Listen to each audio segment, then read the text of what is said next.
Hey,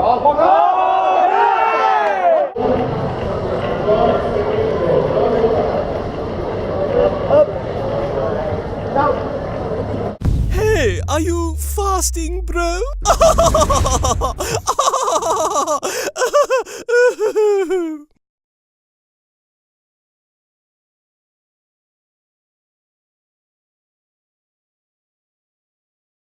Let's talk deadlift programming.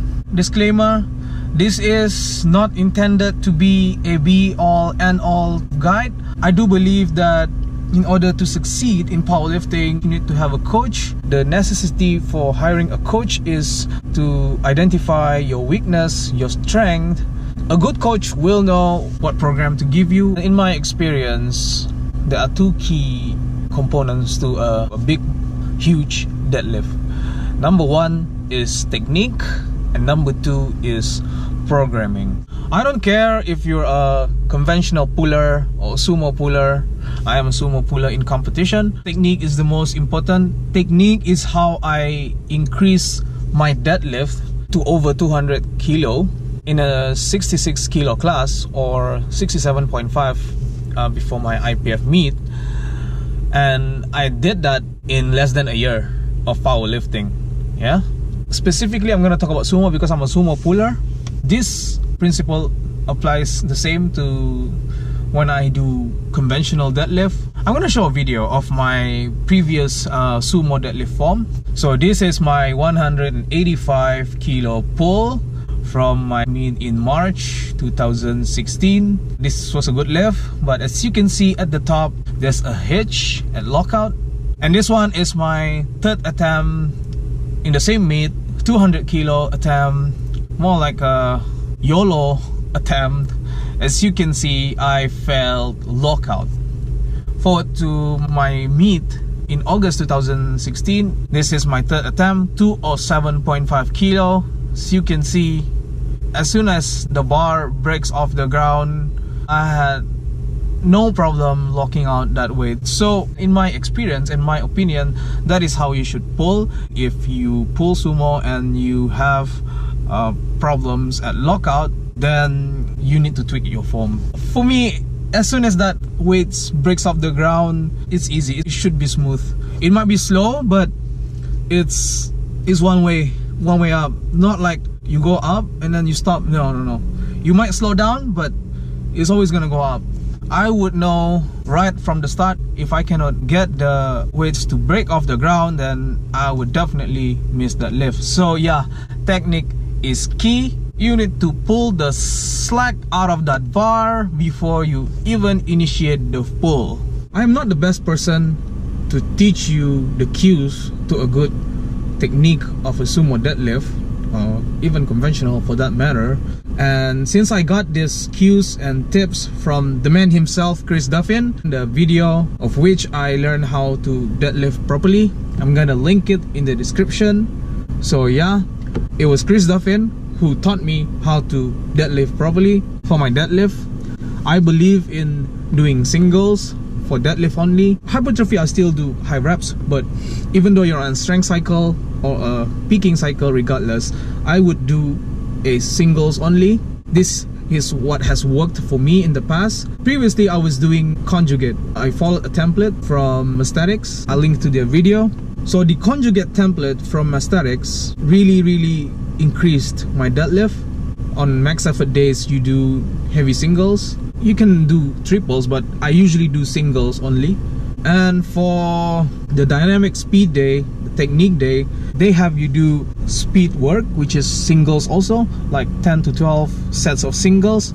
I think after doing a few months of conjugate style template, it increased my deadlift like skyrocket, like woof. I think that's why for my last meet in November last year, I didn't hit any PR. Is because leading up to that meet, I was doing triples instead of singles for my peaking phase.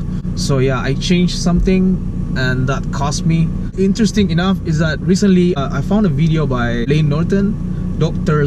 Lane Norton. He explained that his coach had him do singles on the deadlift in his DUP linear programming. And also I'm gonna link to a video, a modified pre-lip lins table for the deadlift. It's a deadlift singles program. So in conclusion, how I increase my deadlift to over 200 kilo is a good technique and singles for programming. Links to all the YouTube videos in the description. I hope that helps everyone looking to increase their deadlift.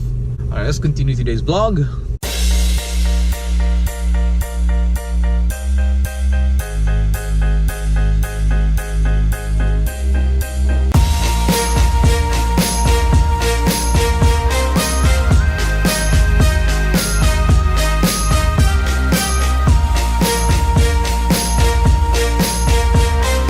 In case anyone is wondering about my job that I never talk about, I manage finances for 2 restaurants. This is one of the restaurants.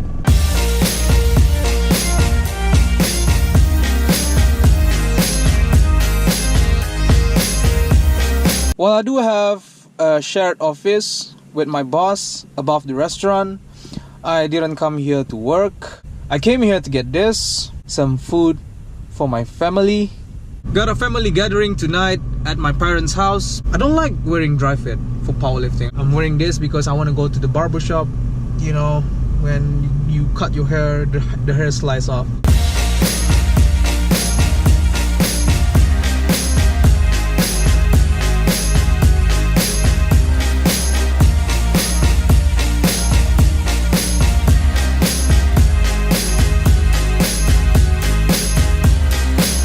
Left my parents' house. I got one more errands to do before we go to the gym. That is to cut my hair, go to the barbershop. I am rushing now to see if I can make it or not. I don't know if I can make it though. It's 6:20 now. Fasting sis class is at 7:15, so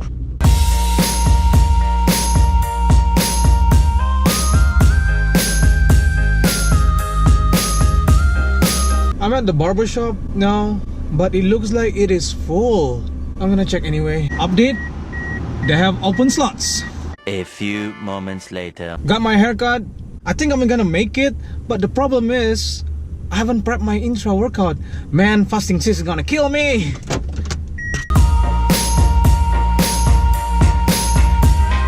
$6.50 back at home. I'm gonna try and see if I can prep my pre-workout first.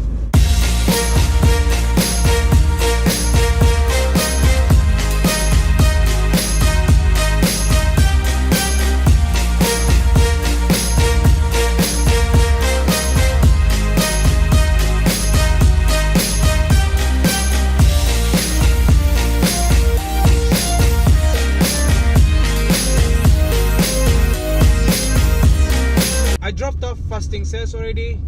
It was 7:13, 7:12. It was definitely before 7:15. I think fasting sis is going to make it. So I didn't record because fasting sis looked like she was pissed because I was late. How's my hair, guys? Do you like it? I guess an explanation is in order of why I'm wearing this very short, sexy ass pants. For a second there, I look like a tennis player. It's because A, it's really hot. It's been really hot here in Brunei for the past few days. And B, you know when you get a haircut, your hair gets stuck in your pants. This pants is not one of my favorites, so I don't mind getting hairs sticked on it. Not gonna record today, guys. I just got weighted chin-ups and some accessories. 1 hour later.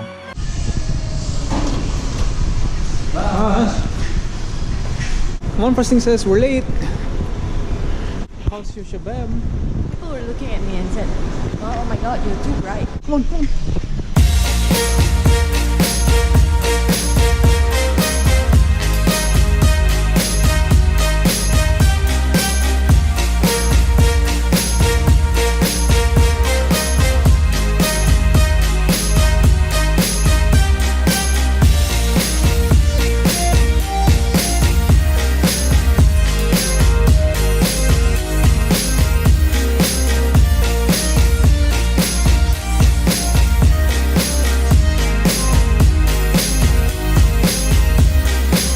Seriously, you clicked on this video, so click the subscribe button now.